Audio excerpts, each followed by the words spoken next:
오늘을 함께하며 여러분의 내일을 응원합니다. 성공예감 이대호입니다.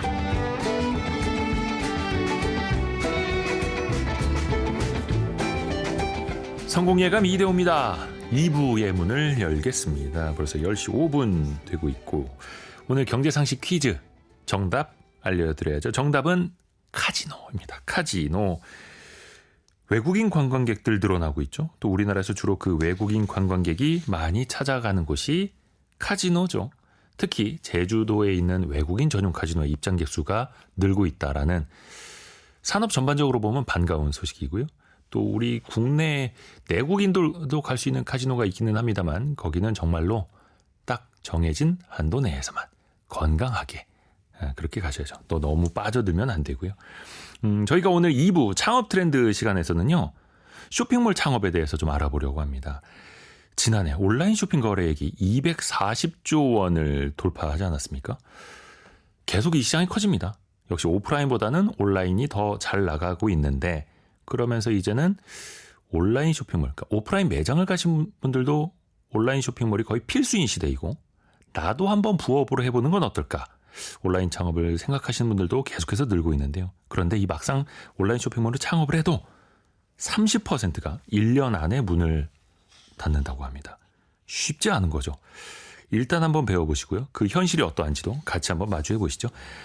온라인 창업 성공하는 방법. 자, 이제 들어갑니다. 라이브 멘토의 황윤정 대표와 함께합니다. 안녕하세요. 네, 안녕하세요. 만나서 반갑습니다. 황윤정 대표님이 실제로 온라인 쇼핑몰을 초창기에 하셨던 거죠? 몇 년도쯤이었죠? 사실은 기억하실 분들이 계실지 모르겠는데 네. 2002년도에 나 인터넷에 가게 차렸어라는 책이 있었거든요. 그게 이제 국내에서 개인이 쇼핑몰 창업을 통해서 돈을 벌 수 있는 방법을 처음 소개한 책인데 그때 사실은 창업기를 책에 실었었어요. 제 창업기를. 네. 그래서 저도 500만 원 정도 자본금 들고 쇼핑몰 창업을 그때 했었습니다. 근데 그걸 망하지 않고 계속 운영을 한 8년 했었어요. 네. 2002년에 책을 쓰셨으면 창업은 훨씬 더 전. 2002년도에 쓰면서 창업을 와. 책과 함께. 네. 아, 본인의 경험담을 담아서. 근데 그때만 하더라도 어떻게 보면은 인터넷이 막 빠르게 보급되던 초반이잖아요. 네. 그러니까 시장이 막 확산되기 시작했을 때고 어떻게 보면 꽃 피우기도 전이었잖아요. 이게 두 가지식으로 저희가 좀 결론적으로 지금은 온라인 시장이 굉장히 포화 상태 아닙니까? 지금 뛰어들어도 괜찮을까요? 근데 저는 그 시절부터 책을 내고 나서 계속 강의 의뢰를 받았었어요. 아무래도 책을 냈더니. 가르쳐달라고. 근데 계속 강의하면서 지금 포화 아니냐, 들어가도 되냐는 얘기를 그 당시부터 들었어요. 그래서 사실은 항상 소비자 입장에서나 창업자 입장에 포화로 느끼실 수 있는데 아까 말씀하셨지만 계속 성장했거든요, 시장은. 매년 2자릿수 성장 계속했고요. 그래서 이제 온라인 시장이 거의 지금 오프라인 유통보다는 뭐 2배 이상 갈 정도로 성장이 돼 있으니까요. 근데 포화라기보다는 조금 성장률이 정체되어 가는 느낌은 좀 있지만 성숙기. 예, 그렇지만 성장률은 계속 있는 시장은 맞고요. 계속 시장은 유동적으로 생물처럼 움직이니까 기존에 잘하시던 분들도 없어지기도 하고 또 새로운 시장이 생겨서 또 만들어지기도 하고 계속 성장성은 있는 시장 아직도. 예, 이렇게 말씀드리고 싶습니다. 이게 뭐 누군가에게는 진짜 레드오션 중에서 이런 레드오션이 없다. 너무 치열하다라고 느껴질 수도 있겠지만 또 누군가에게는 여전히 기회가 있는 시장일 수 있는 거니까요. 하나하나 배워가 볼게요. 오프라인 매장을 하는 거랑 온라인 쇼핑몰만 운영하는 거 이거는 창업할 때 아예 접근 방식, 마인드부터 달라야 될까요? 아무래도 오프라인은 지역 상권 중심으로 해서 네. 지역 인구를 상권을 보통 보시니까요. 그 차이가 있을 텐데 온라인은 상권의 개념 없이 사실 해외를 대상으로도 할 수 있는 거니까요. 일단 그렇죠. 파이가 크다라고 말씀을 드리고 싶고 그래서 분석하는 내용들도 좀 달라야 될 것 같고요. 그다음에 이제 비용적인 측면에 있어서도 뭐 월세 같은 걸 내는 게 아니고 네. 오히려 이제 노출을 위한 광고비가 더 비중이 어려우니까 그런 부분에 대한 준비? 어떻게 하면 노출을 시킬 건가? 우리 매장을. 웬만한 우리 매장 임대료 관리비만큼 온라인 광고비를 쏟아 넣어야 되니까요. 네. 그래서 그 부분을 더 전략적으로 고민하고 접근해야 되지 않을까 싶습니다. 어떻게 보면 그 지역 상권을 대상으로 할 거냐, 전국 혹은 글로벌을 대상으로 할 거냐 규모의 차이일 수 있는 거고요. 그러면 내가 온라인 창업이 맞을지 아니면 지역에서 실제 매장을 하는 게 나을지 이걸 판단할 수 있는 혹시 기준 같은 것도 있을까요? 제가 처음에 쇼핑몰을 하려고 했던 이유가 있었는데요. 네. 그게 아무래도 이제 점포 매장을 생각해 보면 오픈해서 문 닫을 때까지 그 매장을 책임져야 되잖아요. 그러니까 이제 시간적, 장소적 제약이 일단 있는 것이 있었는데 주말에도 나와야 되고 네. 사장님이 자리 비우면 안 되고. 근데 그거를 저는 못 하겠더라고요. 근데 쇼핑몰을 매력적으로 느낀 것이 컴퓨터, 스마트폰만 한 대만 있으면 어느 장소에 있어도 처리를 할 수 사무실이고. 있다라는 네. 거거든요. 이 네트워크 시대에 지금 뭐 유튜브 크리에이터도 그러시고 모든 분들이 사업장을 다 온라인으로 하셨을 때 그 느끼는 자유가 있으실 것 같다고 전 생각이 들어요. 그러니까 네. 그런 개인적인 성향의 차이도 구분이 되지 않을까. 스스로가 목표를 어디다 두실 건지, 창업의 목표를, 그리고 어떤 스타일로 내 인생을 창업으로 읽어갈 건지를 생각해 보시면 온라인이 나을지 오프라인이 나을지 좀 선택하실 수 있지 않을까 싶습니다. 황윤정 대표님이 하셨던 당시에 그 온라인 쇼핑몰 품목은 뭐였어요? 아이템은? 저 진짜 못 모르고 시작했는데요. 네. 그때 그래서 가장 가까운 지인분이 아이템 상담했을 때 주얼리를 소개해 주셔서 14K, 18K 주얼리를 했어요. 패션 주얼리. 네. 근데 그때 금값이 5만 원이 안 됐어요. 한돈에. 네. 그래서 오. 그때 왜 골드바를 안 사놨을까가 제 지금 인생의 가장 큰 후회예요. 갑자기? 예. 네. 근데 어떻게 보면 당시에는 또 그런 주얼리, 패션 주얼리를 온라인으로 판매하는 곳이 많지도 않았을 거고요. 초창기였고. 이제 슬슬 실전으로 좀 들어가 볼까요? 쇼핑몰 열기 전에 가장 먼저 해야 할 일은 뭐부터 준비해야 될까요? 좀 막연하긴 합니다만. 네. 아이템 결정이시겠죠. 아이템. 뭘 팔 것이냐, 주얼리냐, 옷이냐. 근데 제 경험을 보면 제 경험도 그렇고 주변에서 많은 창업자분들을 뵈면서 네. 처음에 생각했던 아이템이 그 다음 성공까지 가는데 꼭 동일하게 가지는 않거든요. 그러니까 한번 해보고 네. 그 실패여도 좋고요. 네. 그 경험을 기반으로 해서 정작 내가 하고 싶은 아이템을 찾는 경우들도 많으세요. 그러니까 일단 시도를 해보시는 거를 저는 추천드리고 싶긴 해요. 이게 사실 벤처 창업도 마찬가지로 아이템을 피벗한다고 하지 않습니까? 바로 이거 안 되면 180도 돌아설 수도 있는 거고 온라인 쇼핑몰의 아이템도 마찬가지인 거예요. 네. 해보면 안 되면 빨리 돌아서고. 네. 그러면 이 아이템이라는 게 그냥 시장 규모가 큰 걸로 가야 하는 건지 조금 더 유니크하게 독특하게 내가 잘할 수 있는 걸로 가야 하는 건지 요것도 참 머리가 아파집니다.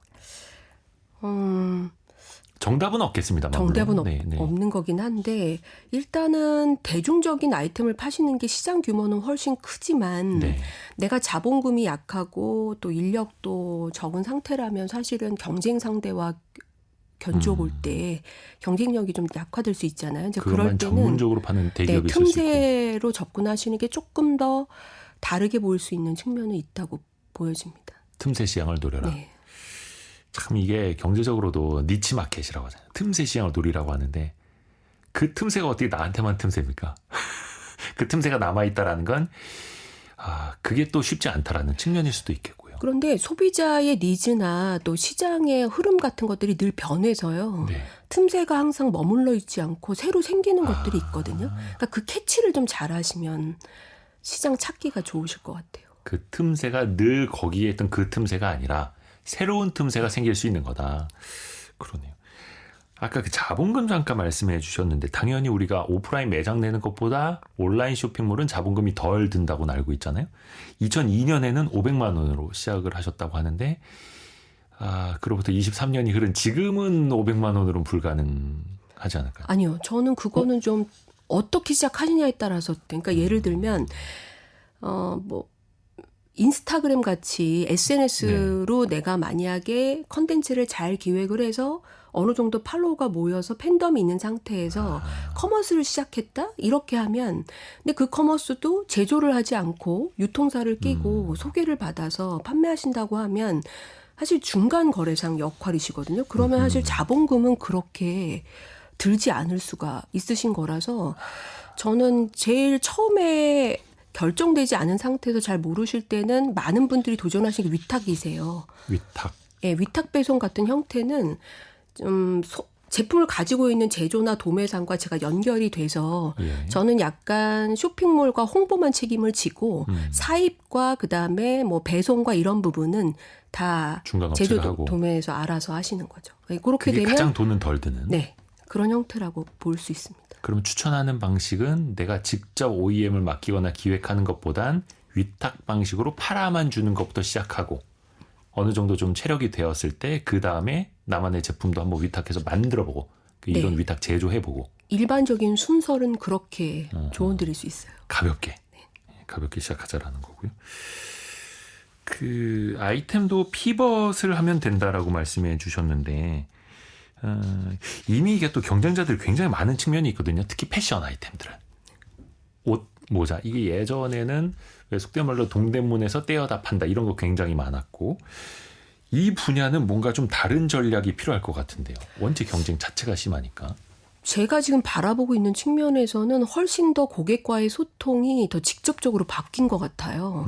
그러니까 전에는 쇼핑몰의 사진과 설명만으로도 충분히 왜 다른 채널이 없었으니까 소비자들은 그거에만 만족을 했는데 네. 지금은 뭐 라이브 커머스도 있고 인스타그램 아까 말씀드린 컨텐츠로도 소개를 할 수가 있어서 더 어떻게 하면 이 옷이 어떤 사람에게 어울리고 어느 장소에서 또 입으면 좋고 어떻게 코디하면 좋을지 정보를 훨씬 더 생생하게 전달을 하거든요. 네. 그렇게 좀 자신만의 스타일로 컨텐츠를 만들면 같은 옷이라도 다른 느낌으로 또 다른 팬덤을 만들어서 판매하실 수 있는 시장.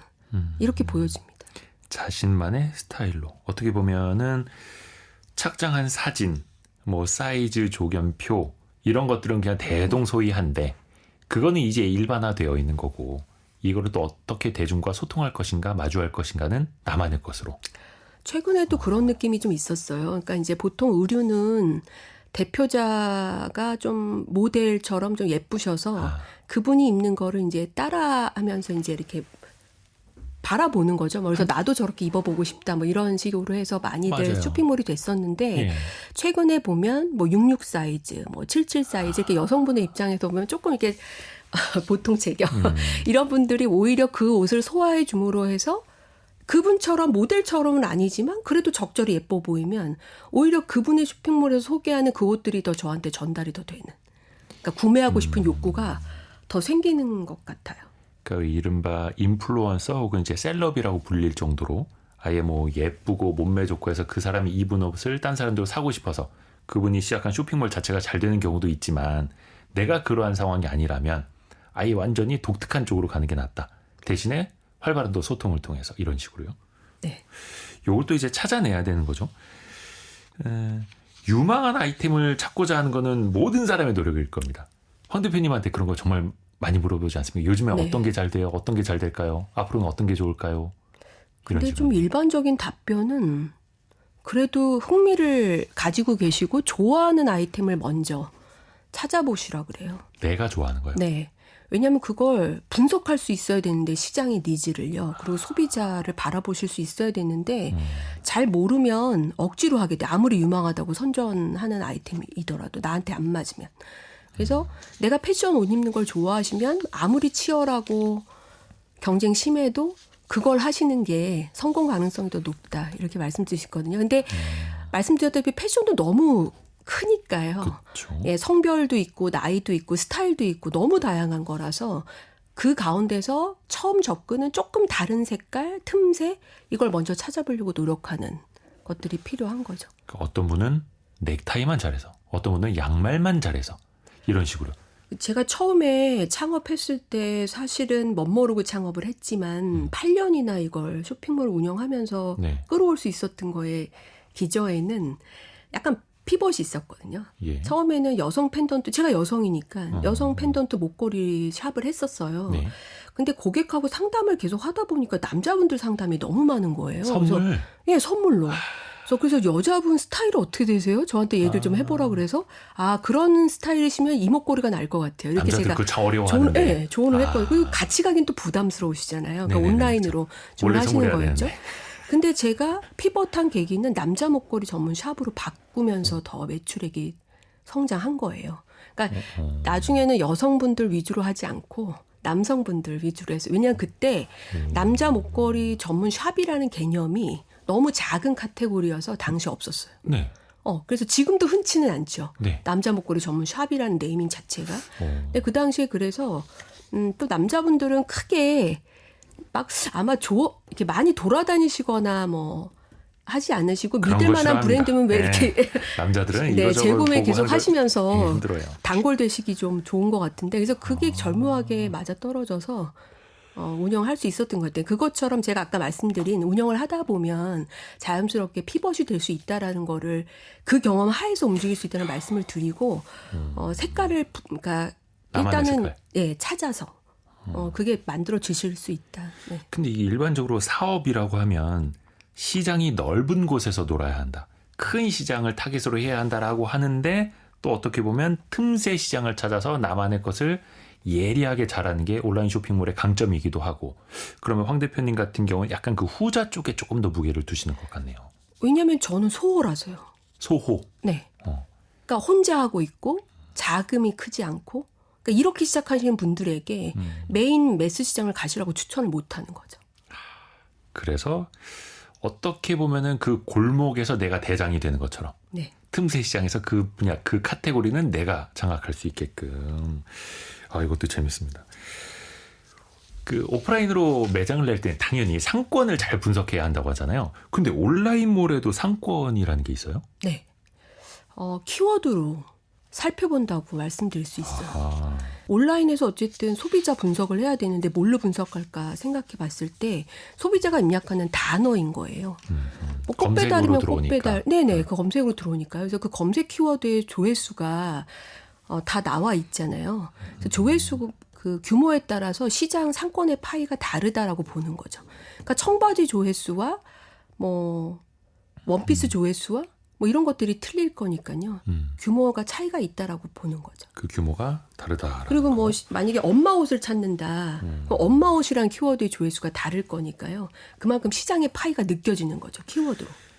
그러니까 그냥 많은 사람들이 일반 명사로 검색하는 거 뭐 향수, 청바지 이런 거는 상권으로 따지면은 거의 뭐 대로변에 있는 중심가, 역세권, 상권 비슷한 거네요. 근데 그만큼 경쟁이 또 치열한 거고. 그래서 어떻게 보면 이제 그 키워드 자체도 돈을 주고 사는 시대지 않습니까? 네. 주로 그 큰 쇼핑몰이라든지 포털 사이트 그런 데서 상위에 노출되도록 또 돈을 써야만 내가 그 키워드로 인한 상위 노출을 가져올 수 있는 거고.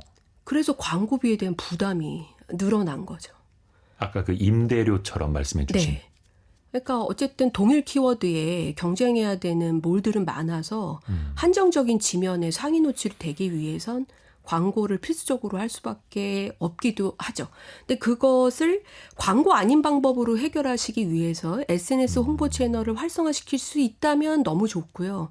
근데 현실적으로 쉽지 않은 일이기도 하니까 두 가지를 병행을 하시게 되고 좀 더 매출을 끌어올리시려면 더 광고비 투자가 돼야 되는 현실이에요. 그러니까 저희가 창업 트렌드 시간에도 여러 번 말씀드렸습니다만 역세권, 대로변, 경쟁이 치열하지만 시장이 넓은 곳에서 장사를 할 건가 아니면 그 골목 안쪽으로 들어가서라도 손님들이 찾아오게끔 하는 식당을 할 것인가 이런 거랑 사실은 비슷한 거네요. 네. 이게 약간 맥이 닿는 면이 있네요. 오프라인이랑. 또 하나 또 고민이 되는 게 그러면 온라인 판매를 시작을 해야 하는데 어쩔 수 없이 대기업 플랫폼 안으로 먼저 들어가야 하지 않습니까? 네. 대표적으로 뭐 쿠팡도 있고 네이버 스마트 스토어도 있고 11번가 옥션 지마켓 등등 다양합니다. 초보자라면 어디에서부터 시작하는 게 조금 더 유리할까요? 유리하다기보다는 경험을 먼저 가지시는 게 필요해서 테스트 시장으로 오픈마켓을 추천드리고 있어요. 오픈마켓이라고 하면 여러 판매자들이 다 같이 경쟁하는 네. 곳. 그중에서 요즘 가장 인기 있는 시장은 네이버 오픈마켓, 스마트 스토어라고 부르는. 네이버 스마트 스토어. 왜냐하면 가장 수수료가 저렴해서요. 차이가 많이 나나요? 네. 일단 11번가 옥션, 쿠팡 이런 데 수수료보다 거의 한 3분의 1 수준이라고 말씀드리면 통칭해서. 그러니까 거의 네이버 스마트 수수료는 카드 수수료 포함해서 한 2, 3%대가 넘질 않고요. 다른 곳은 거진 10% 가까이. 왜 이렇게 차이가 나는 거예요? 물론 그러게요. 네이버 스마트 스토어가 좀 후발주자기는 합니다만 거기는 검색 사이트를 끼고 있고 해서 사람들이 검색 사이트 통해서 유입이 되는 건 스마트 스토어가 더 많잖아요. 네. 그래서 요즘에 전통적인 오픈마켓, 뭐 11번가 옥션, 지마켓은 조금 그렇죠. 경영 상황이 안 좋아지고 있고. 네. 그럼에도 왜 이렇게 수수료 차이가 많이 날까요? 그만큼 시장을 후발주자이기 때문에 뺏어가지 않았나 싶은데요. 네이버의 전략이었던 것 같아요. 근데 이 온라인몰의 그 쌍두마차라고 해야 될까? 네이버하고 쿠팡이잖아요. 쿠팡을 통해서 경험하는 거는 어떨까요? 여기도 시장이 원체 크니까. 네. 이런 측면에서 좀 설명을 드려요. 네. 사실 개인 소호들은 예. 단골이 중요하거든요. 단골. 네. 그러니까 계속 신규 유입을 통해서 파일을 키우기가 쉽지 않아서 아하. 한 번 주문하신 분이 재구매하시면서 나의 고객이 좀 정착이 되는 게 해야지 안정적으로 성장을 하는데 지금 쿠팡 같은 곳은 아마 주문을 해보시면 쿠팡이라서 주문을 하게 되지 거기 셀러들을 기억하는 확률이 거의 없으시지 않을까 싶거든요. 제 그 생각에. 판매자가 성공몰이든 예감몰이든 네. 그냥 나는 저 상품을 구하는 거지. 네.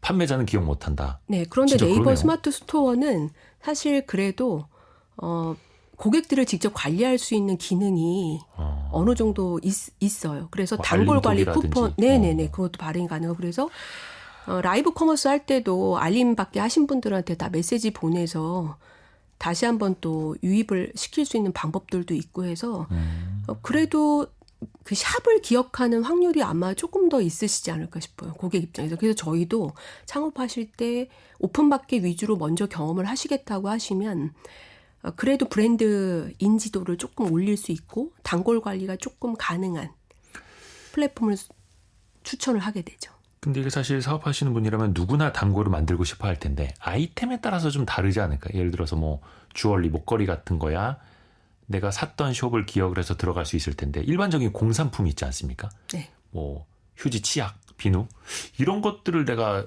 특정 몰 하나를 기억해놓고 거길 들어간다. 이거는 조금 어려울 것 같은데요. 그럼요. 그래서 시장이 좀 다른 거죠. 그래서 아까 처음에 말씀하신 게 나만의 특색, 네. 나만의 색깔이 있는 아이템. 그래서 그 가격 비교가 쉽고 그걸 저희는 탐색제라고 불러요. 탐색제? 네. 그러니까 제품에 분류해서 그런 탐색제는 저는 거의 추천을 안 하게 돼요. 그냥 가격 피 떠지게 그 막 가격 경쟁력으로 막 들어가야 되는 것들이요. 네네. 소호가 갈 길이 아니지 않나 싶은 생각이 더 강합니다. 기사 그거는 뭐 기업들 사이에서도 엄청난 마케팅 전쟁을 하고 있는 거니까. 그리고 다 브랜드가 있는 거잖아요. 아까 치약 칫솔 얘기하셨지만 다 마트에 가보셔도 다 우리가 알만한 대기업들 상품이니까요. 그렇죠, 그렇죠. 그러면은 그런 일반적인 상품이 아니라 나만의 것을 가져야 된다라고 하는 거고. 판매 채널 이야기를 하고 있는데 요즘에는 그 SNS, 아까 그 라이브 커머스도 말씀을 해주셨는데 SNS를 통해서 공동구매 방식으로 판매하는 것들 정말 많지 않습니까? 그래서 요즘에는 그걸 패러디하는 코미디도 나올 정도인데 근데 이게 원체 유명해서 팔로워가 몇만 명, 수십만 명이어서 뭘 팔기 시작하는 거랑 이제 나도 해볼까? 라고 해서 SNS를 열고 팔로워 0명에서 시작하는 거랑 차이가 당연히 있을 수밖에 없잖아요. 너무 차이 나겠죠. 가능하지 않겠죠. 팔로워가 없는데 공동구매를 할 수 있지는 않고 적어도 10,000명 가까이는 있으신 상태에서 공동구매를 시도하게 되시지 않을까 생각하고 있고요. 근데 그것도 팬덤이라는 게 무서운 게 너무 상업적이거나 이익을 추구하는 것처럼 보이면 소비자는 떠나거든요. 그래서 조심스럽긴 해야 됩니다. 근데 일반 저희가 물건을 사는 채널이 항상 쇼핑 플랫폼이었다가 이 커뮤니티 플랫폼에서도 물건을 살 수 있다는 것 자체는 시대가 바뀌면서 바뀐 거라고 보여지거든요. 이제 또 그걸 당연하게 느끼죠. 네. 어떻게 그래서 보면 시장이 더 다채널화된 거죠. 그래서 판매하는 입장에서는 생각해야 될 게 더 많아졌어요. 한 과거 10년 전보다. 어떻게 보면 그 팬덤 측면에서 내가 응원하는 인플루언서가 더 잘 되길 바라는 마음에 팔아주는 경우도 있고 또 반대로 그 인플루언서가 파는 건 또 내가 왠지 더 신뢰감이 가 이렇게 느낄 수도 있는 거고요. 그거를 또 판매하는 사람 입장에서는 잘 활용하되 그 팬덤의 불편한 선을 또 넘어서는 안 되고. 지금 추세상 또 제가 추천을 한다고 하면 저는 커뮤니티형 쇼핑 플랫폼 쪽을 더 강조해서 말씀드릴 것 같아요. 커뮤니티형 쇼핑 플랫폼이라면 예를 들어서 어떤 걸까요? 지금 아까 인스타 얘기하셨고 유튜브 쇼핑 얘기하신 그런 부분이요. 커뮤니티를 기반으로 해서 쇼핑으로 확장되는 방식이 지금 현재로는 훨씬 더 추천드리고 싶은 방식. 그러니까 광고비의 비중도 많이 줄어들고요. 팬덤과의 소통도 훨씬 더 직접적이고 가깝거든요. 근데 요거는 다만 그걸 만들기까지 오래 걸리고 지금부터 내가 팔로워를 늘려봐야지라고 해도 사실 그게 안 되는 걸 테고. 근데 이게 참 신기한 게 아유 난 저렇게 뭐 예쁘고 잘생긴 것도 아니고 유명한 사람도 아니어서 힘들어라고 하는데 그 지역에서 석재 산업 하시던 분들 그 돌멩이 판매하시면서 온라인 스타가 되시고 뭐 이런 분들도 탄생을 합니다. 그럼요. 그러니까 개성시대. 네.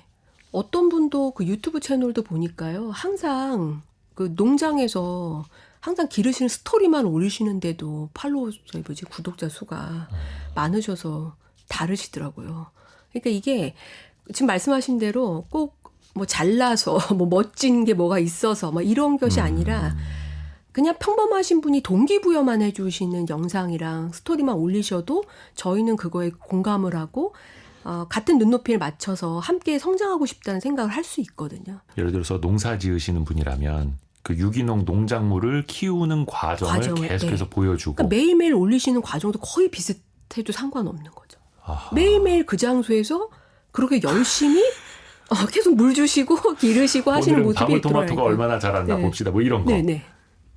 그게 또 그 구독자들과의 또 어떤 뭐 유기적인 막 이렇게 끈끈함이 생기는 거죠. 그래서 단순히 네이버 스마트 스토어 쿠팡에 입점을 해서 물건을 파는 것도 물론 그 시장도 있지만 제가 개인분들에게 그런 거를 소개하기보다는 그거 플러스 커뮤니티를 좀 플러스해서 그러니까 느리지만 꾸준히 성장할 수 있게 투자하시는 게 장기적으로 봐서는 제일 좋은 그림이다. 이렇게 얘기를 드리죠. 오래 걸리더라도 커뮤니티로 그러니까 뭐 구독자가 될 수도 있고 팔로워가 될 수도 있고 그 옛날 말로는 단골이 되는 거고 나를 좋아하는 사람, 내 상품을 좋아하는 사람들 그게 또 반복 구매로 이어질 수도 있는 거고요. 또 근데 이렇게 한편에서는 SNS라든지 아니면 대기업의 오픈마켓 플랫폼에 들어가는 것도 이제 시작하는 측면이긴 한데 자체 홈페이지가 또 필요할 때도 있잖아요. 네, 자사몰이라고 해요. 자사몰. 요즘은 뭐 홈페이지 구축하는 것도 굉장히 간단해지기는 했습니다만 이거는 필수일까요? 언제부터 필요할까요? 처음에는 예. 테스트일 확률이 커서 네. 오픈마켓을 추천을 많이 드렸다면 장기적으로 브랜드로 성장하는 데는 역시 자사몰이 제일 중요합니다. 그래서 자사몰 구축을 추천드려요. 처음에는 여기저기에 노출되다가 나중에는 우리 자사몰에서 사시면 더 좋습니다. 왜냐하면 오픈마켓 자체가 여러 셀러와 함께 같은 지면에서 경쟁을 해서요. 비교가 너무 잘 돼서 벤치마킹도 쉽고요. 내가 아무리 차별화된 색깔과 제품을 만들었다고 하더라도 금방 카피되고 시장이 달라지거든요.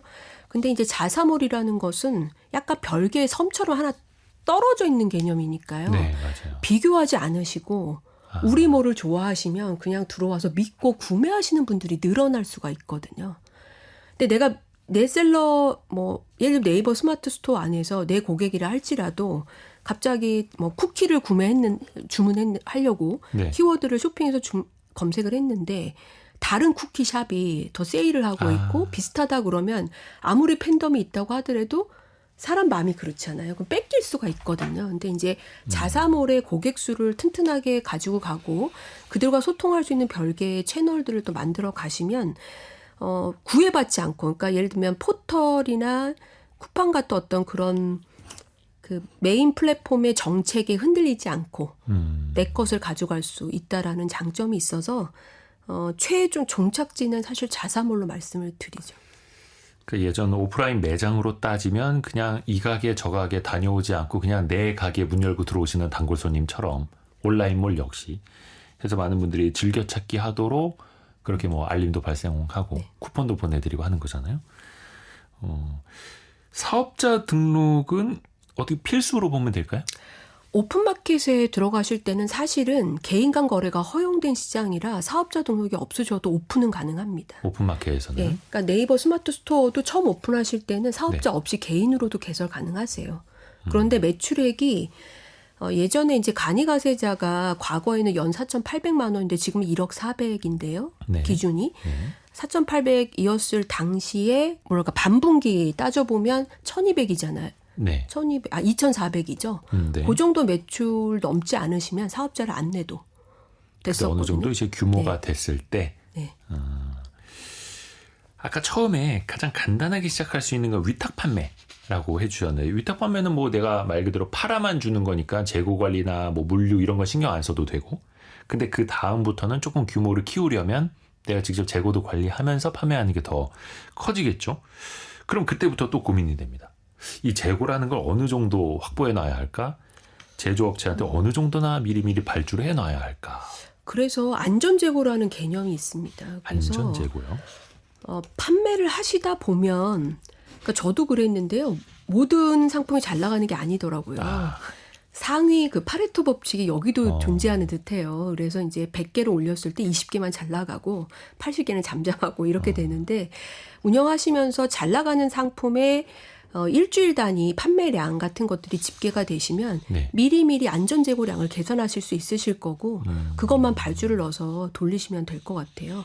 근데 이제 간헐적으로 나가는 것들은 할 수 없이 미리 재고를 갖추기보다는 주문 오시면 그때 바로 공장이나 아니면 도매상 이런 데 연락을 해서 수급이 가능한지를 확인하시고 처리하시는 게 훨씬 더 재고 부담은 없는 그런 형태가 되겠습니다. 말씀하신 그 파레토의 법칙이 상위 20%가 전체 매출 한 8, 90%를 좌우한다 뭐 이런 느낌인데 그러면 나중에 잘 안 팔리는 거는 재고가 좀 떨어지더라도 그냥 품절 해놔도 상관은 없고 근데 네. 잘 나가는 건 절대 품절되면 안 되고 좀 선택과 집중하는 시기가 온다는 거네요. 네. 그렇게 돼야 좋은 겁니까? 그럼요. 아니 그리고 그게 자연스러운 현상? 자연스러운 현상. 모든 게 다 잘 나갈 수는 없거든요. 이게 또 품목에 따라서도 마찬가지로 그렇게 막 갈리게 될 거잖아요. 인기 품목, 또 인기 없는 품목들. 또 이거를 내가 몇 가지나 그 관련된 구색을 갖춰야 할 것인가. 네. 특히 의류는 더 많고요. 그래서 그거를 이제 처음 시작단에 처음 결정하고 들어갈 수는 없는 문제잖아요. 네. 그래서 보통 보면 시즌 상품을 개발을 하면요. 시즌 상품을 일단 할인을 먼저 해요. 5% 정도라도. 그래서 소비자의 반응을 봅니다. 먼저. 왜냐면 할인을 해야 구매를 하게 되니까 시즌상, 그러니까 첫 상품을요. 그래서 만약 반응이 있는 상품이면은 재오더를 하고 처음 보였는데 별로 반응이 없으면 그건 사장되는 디자인이 되는 거죠. 그래서 시장에서도 테스트를 계속 해보면서 제 오더를 넣을 건지 말고 리오더를 넣을 건지 말 건지를 결정하는 그런 방법이 있으시더라고요. 근데 그 일종의 정박 효과, 앵커링 이펙트일 수도 있는데 최초 판매 가격 5만 원. 근데 판매 시작 가격 4만 5천 원. 이게 뭔가 희미하게 선찍 그어놓고 할인하는 것처럼 시작을 하는데 이제 그게 너무나 많고 당연한 시대가 되다 보니까 최초 판매 가격은 이제 사람들 신경도 안 쓰고 그냥 현재 가격이 얼마인데 사실 이렇게 가지 않나요? 그래도 찍 그어지는 효과는 큰 것 같아요. 아, 그래요? 그러니까 이미 깎여진 가격으로 하시기보다는 원래 가격을 조금 더 플러스를 해서 뭐 소위 말해서 뻥튀기까지는 아니지만 좀 뭐 20%라도 더 한 다음에 본 가격을 쓰는 게 소비자들은 그래도 할인된 가격을 원하거든요. 그래서 그거는 저는 할인된 가격으로. 근데 그게 여전히? 너무 많이 할인된 가격인 게 오히려 역효과가 난 또 이미지가 원래 그러니까 좀 신뢰도를 잃는 거죠. 근데 적절한 수준에선 저는 할인가는 하실 수 있는 정책이 중요한 것 같아요. 그게 참 고민이에요. 왜 겨울 패딩 같은 경우에도 정가로 처음에 사면 바보라는 말이 나오는 게 판매하자마자 한 20%, 30% 할인하면서 시작하잖아요. 근데 이게 또 학습 효과가 돼버리면 가격에 대한 신뢰가 또 무너지고. 그런데 할인이 없었던 것보다는 원래 가격에서 할인된 가격이 훨씬 더 소비자 마음에. 네. 이게 참 사람들의 마음을 열게 하는 게 지갑을 열게 하는 것보다 더 어려워서 여러 가지를 또 우리가 동원할 수밖에 없습니다. 혹시 그 현장에서 정말 많은 이른바 셀러들, 자영업 소상공인들 만나셨을 거 아니에요? 네. 똑같은 티셔츠, 그냥 하얀 티셔츠 판다. 누가 수백 장을 팔고 누가 한 장도 못 팔고 어떤 차이가 가장 크다고 보세요? 그러니까 결국은 요인이 있겠는데 일단 노출 싸움?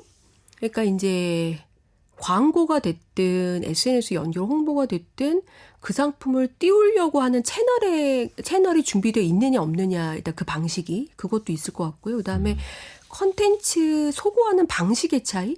그러니까 같은 흰 티셔츠인데 누구는 좀 유니크하게 재밌게 컨텐츠를 만들어서 올려주셨다 그러면 어느 분은 그냥 사진 한 장 딱 이렇게 하면 판매가 안 되거든요. 그러니까 같은 옷인데도 아시지만 사진에 약간 해상도가 좀 있는 예쁜 티셔츠의 모습하고 조금이라도 더 평범한 네 그리고 이제 코디와 같이 흰 티셔츠를 예를 들어서 코디와 함께 이것도 더 활용도가 있다라는 걸 보여줬을 때랑 컨텐츠 느낌이 굉장히 달라요. 그리고 예를 들면 소재라든지 좀 그래도 강조하고 싶은 것들을 조금 더 메리트 있게 적어주시면 근데 이것이 노출되지 않으면 사실 보이지 않잖아요. 네네. 그러니까 노출될 수 있는 이 채널에 대한 연구가 그러니까 네이버 안에서 상위에 노출되기 위해서 내가 뭘 해야 될지를 알고 있는 분과 그냥 올리시는 분 차이가 큰 거죠. 근데 실제로 그 사업하시는 분들은 앞에서도 우리가 임대료처럼 광고비를 쓸 수밖에 없다라는 말씀을 이야기를 나눴습니다만 굉장히 부담들 느낍니다. 웬만한 돈으로는 안 되고 특히 이제 인기 키워드 같은 경우에는 그냥 클릭만 해도 몇천 원씩 나간다고 하면 웬만한 자본력으로는 또 이게 쉽지는 않고요. 그래서 평범한 누구나 다 성공할 수 있는 시장 있다고 보시나요? 당연히 아니겠죠. 네. 어렵죠. 네. 그래서 확실히 온라인 시장이 커짐에 따라서 판매자 숫자도 기하급수적으로 늘었고 지면은 한정적인데 더 치열해져 가고 있다. 그래서 아까 뭐 포화라는 얘기도 할 수가 맞아요. 있는데 그래도 시장이 없는 건 아니고 만들어갈 수도 있는 시장인 건 맞는 거예요.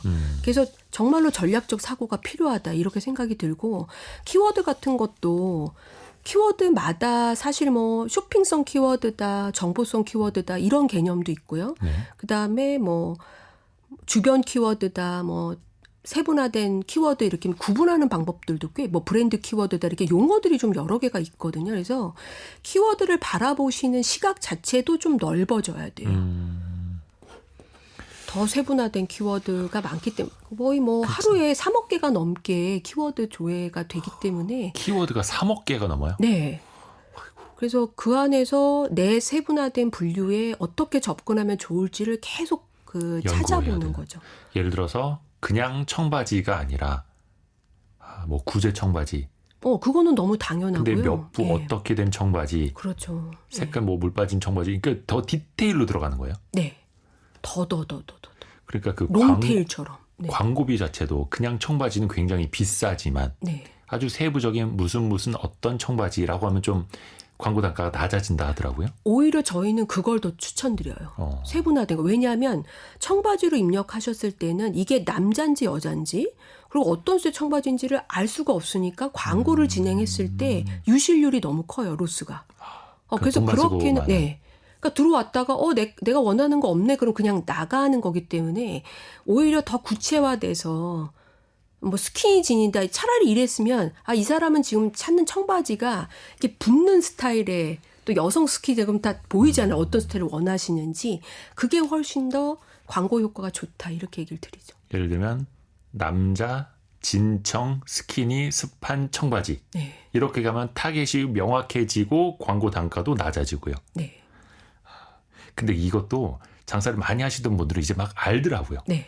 근데 초보는 이거 키워드를 어떤 걸 잡아야 되지? 그러니까 그쪽에서 용어로 키워드 잡는다고 표현하던데. 네. 그만큼 또 돈을 쓰면서 이 키워드를 내가 산다라는 의미고. 그리고 이제 그 쇼핑몰 관련돼서 이커머스 툴 뭐 이렇게 소개되는 사이트들이 있어요. 네네네. 얘기해도 되나요? 그러니까 뭐 아이템 이 스카우트나 청취자분들이 네. 좀 도움 받으실 수 있는 제도 사이트 알려주시면 좋죠. 아니 아이템 스카우트나 뭐 판다랭크나 이런 사이트들을 제가 좀 알고 있는데 그런 데들은 셀러분들이 그 카테고리에서 연관 키워드별로 또 연관 키워드에 나오는 상품 수의 경쟁 강도 이런 것들을 분석해서 요즘 AI 또 섞어서 많이 나오고 있거든요. 그래서 그런 툴을 조금 살펴보시면서 감을 좀 익히시는 것도 인기 중요하지 않나. 검색어와 네. 거기에 따른 경쟁 강도까지. 네. 이거 예전에 언론사들이 실시간 검색어 상위 노출된 거 맞는 그 기사 어뷰징 하듯이 비슷한 걸 수도 있겠어요. 네. 그만큼 사람들이 쇼핑 찾는다는 상품만 거니까. 그렇게 분석을 해주는 툴이 있는 거죠. 이것도 어떻게 보면 같은 돈을 광고비로 쓰고서라도 더 많은 효율을 내야 하기 때문에 이건 정말 필수네요. 근데 이게 또 시행착오를 겪으시는 것도 그냥 당연하게 생각하셔도 될 것 같아요. 누구나 겪어요. 누구나 처음부터 잘할 수는 없으니까. 근데 다만 너무 많은 돈을 쓰고 배우면 또 아프다는 거. 혹시 좀 공익적인 사이트, 공익적인 제도 같은 것도 있으면 좀 알려주세요. 어떤 거 활용하면 좋을까요? 이제 창업하실 때 특히 소상공인 규모로 창업하실 때 특히 지금 쇼핑몰이니까 유통으로만 하신다 그러면 사실은 정부 지원 사업을 받으시기는 좀 어렵긴 어려우신데요. 그래도 중소벤처기업부 산하의 공공기관 중에서 소상공인시장진흥공단이라는 곳이 있는데 네. 소상공인을 돕는 대표적인 뭐 정책 자금부터 지원 사업들이 사업화 자금도 주는 사업들이 있어요. 온오프라인 망라하고. 네. 그래서 그쪽 그러니까 중기부 사이트도 보시면 좋겠지만 뭐 K-스타트업도 있고 여러 가지 이제 비즈니스를 하시는 분들에게 지원 사업들을 정리해 준 곳들이 되게 많은데 일반 이렇게 쇼핑몰 유통이고 소상공인이고 하시면 사실은 기술형 창업 쪽이 아니시기 때문에 지원금이 그렇게 폭이 넓거나 다양하지는 않고요. 뭐 IT 벤처 창업하는 거 아닙니까? 네, 아니라서. 그래서 소상공인시장진흥공단 쪽 사업들이 가장 가까우실 거예요. 그래서 한번 왜 공공기관 사이트 거의 안 가보시잖아요. 네네네. 근데 한번 꼭 가보셨으면 좋겠습니다. 다양한 또 지원금이 있으니까 창업진흥원도 마찬가지고 네. 소상공인 시장진흥공단 이것도 마찬가지고요. 다각도로 배웠습니다. 온라인 쇼핑몰 그냥 막연하게 경쟁만 치열하다라거나 또 막연하게 넓은 시장이니까 뭔가 될 거야가 아니라 조금 더 구체적으로 우리가 또 전략을 세워가지고요. 제가 답변을 제대로 드린 걸지가 걱정이 되네요. 도움 많이 됐습니다.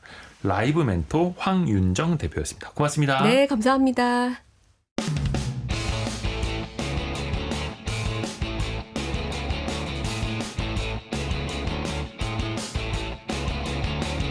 성공 코치 이대호와 함께 성공의 홈런을 위해 달려갑니다. 성공을 부르는 좋은 습관, 성공 예감 이대호입니다. 성공 예감 이대호입니다. 함께하고 계시고요. 우리 청취자분들의 질문이 콘텐츠가 되는 시간 애프터 서비스 코너로 갑니다. 유혜진 리포터 안녕하세요. 네, 안녕하세요. 어떤 질문이 들어와 있을까요? 네, 2612님. 가족, 친구 등 타인에게 계좌 명의를 빌려주면 법적으로 어떻게 되나요? 하고 문자 주셨는데요. 법무법인 동인 윤현석 변호사에게 자문을 구해봤습니다. 통장이나 계좌 등을 타인에게 양도하거나 대여, 보관, 전달, 유통하는 행위는 모두 전자금융거래법 및 금융실명거래법 위반에 해당하는 형사처벌 대상이 됩니다. 이 경우에 5년 이하의 징역 또는 3천만 원 이하의 벌금에 처해질 수 있습니다. 특히 빌려준 통장이 보이스피싱 등 범죄에 실제로 사용된 경우에는 단순히 전자금융거래법 위반을 넘어 사기죄 및 사기 방조죄로도 처벌받을 수 있으니 각별한 주의가 요구됩니다. 통장은 누구한테도 빌려줘서는 안 된다라는 네. 겁니다. 그게 또 나도 모르는 사이에 불법적으로 그쵸. 악용이 될 수 있고 같이 또 처벌받을 수 있다라는 거. 다음 질문은요. 네, 정연숙님. 우리나라 가계대출 규모가 전 세계 1위라는데 이러면 대출금 한도가 줄어들까요? 하고 질문 주셨습니다. 일단 가계대출 규모가 전 세계 1위다. 약간 조금 잘못 알고 계시는 게 있어서 일단 절대적인 규모는 나라 GDP 규모가 원체 많이 차이 나기 때문에 뭐 미국이라든지 중국이라든지 그런 나라에 비해서 우리나라가 대출 규모가 클 수는 없죠. 다만 GDP 대비로 봤을 때는 우리나라가 거의 최상위권인 건 맞습니다. 우리나라 GDP 대비 가계부채 비율이 90%를 약간 넘는 수준인데요. 캐나다가 한 100% 정도 된다고 해요. 그래서 그 나라에 이어서 한 2위권 정도를 보이고 있고요. 그래도 과거보다는 GDP 대비 가계부채 비율이 좀 낮아지도록 정부에서도 가계대출 증가세를 좀 관리하려고 하고 있죠. 일단 금액으로는 1분기 말 기준으로 한 1928조 원 정도 가계부채가 나오고는 있는데 어찌됐든 간에 최근에 서울 집값도 많이 올라서 가계대출이 또 많이 늘어난다라는 이야기가 있었죠. 해서 어제였습니다. 금융당국이 각 은행 여신 담당, 대출을 담당하는 부행장들을 또 긴급히 소집해서 앞으로 어떻게 가계부채를 관리할 것인가를 또 한번 논의하기도 했고요. 이렇게 되면서 앞으로 LTV라든지 전세대출 보증비율 축소라든지 가계대출 증가세를 좀 완화할 수 있는 방안을 또 새로운 카드를 쓰는 것 아니냐 이런 전망들이 나오고 있습니다. 참고로 그거와는 또 상관없이 7월 1일부터는 스트레스 DSR 3단계가 시행되기도 하죠. 다음 질문은요. 네, 임현옥님, 지역화폐도 편의점에서 사용할 수 있나요? 하셨는데요. 물론 지역화폐도 편의점에서 사용할 수 있습니다. 이때 중요한 건 해당 편의점이 지역화폐 가맹점인지 확인을 하는 건데요. 대부분의 지역화폐는 연매출 10억 원 또는 12억 원 이하의 소상공인 가맹점에서만 사용하도록 제한이 되고 있고요. 대기업 본사 소속의 직영점이나 연매출이 높은 점포에서는 사용이 제한될 수 있습니다. 또 지역화폐는 각 지방자치단체에서 발행하고 관리를 하기 때문에요. 지역별로 사용처, 제한사항 모두 다를 수 있습니다. 따라서 해당 지역의 지역화폐 앱이나 홈페이지에 가서 가맹점 찾기 기능을 통해 내가 가고 싶은 편의점이 사용이 가능한 곳인지 확인하시는 게 좋고요. 또 매장 내에 관련 스티커가 부착되는 경우가 많다고 합니다. 참고하시면 좋겠습니다. 그러니까 그 문 앞에 지역화폐 사용 가능 네. 이런 거 써져 있을 때 그 편의점에서도 어디는 지역화폐 쓸 수 있고 어디서는 쓸 수 없다라는 거 저도 네. 몰랐네요. 하나만 짧게 더 들어볼까요? 네, 원영봉님이요. 네. 악성 임대인도 있지만 악성 세입자도 많아요. 악성 세입자도 확인할 수 있는 방법이 있으면 좋겠어요 하고 의견 주셨습니다. 우리가 그 임대인 같은 경우에 그 사람의 세금 체납 사실이라든지 이런 걸 알 수 있는 제도가 이제 개선이 되기는 했습니다만 어떤 사람이 악성 세입자인지 이거를 알 수 있는 제도적인 측면은 아직은 없다라고 네. 합니다. 그래서 집주인 입장에서는 월세 밀리는 거 아니야? 이 걱정들 많이 그쵸. 하시는데 그래서 사전에 보증금을 충분히 관리하시는 게 좋겠고요. 만약에 그게 밀릴 때마다 입금이 안 됐다라는 문자를 보내놓고 또 한 3개월 이상 밀리게 되면 그 명도 소송이라든지 점유 이전 금지 가처분 신청까지도 준비를 하시는 그렇게 해서 세입자가 우리 임대인이 정말로 임대료를 타이트하게 관리하고 있구나. 평소에도 그걸 느낄 수 있도록 해야 한다. 이런 이야기들도 있습니다. 이것도 하나 팁으로 알아두시면 좋을 것 같습니다. 유혜진 리포터 고맙습니다. 감사합니다. 감사합니다. 성공예감 이대호입니다. 마칠 시간입니다. 내일은요 제가 개인 사정으로 하루 자리를 비우게 되는데요. 대신에 여러분이 정말 반가워할 만한 분이 진행을 맡을 예정입니다. 누군지는 내일 직접 목소리를 들으시면 아실 수 있습니다. 성공예감은 오늘도 여러분을 응원합니다.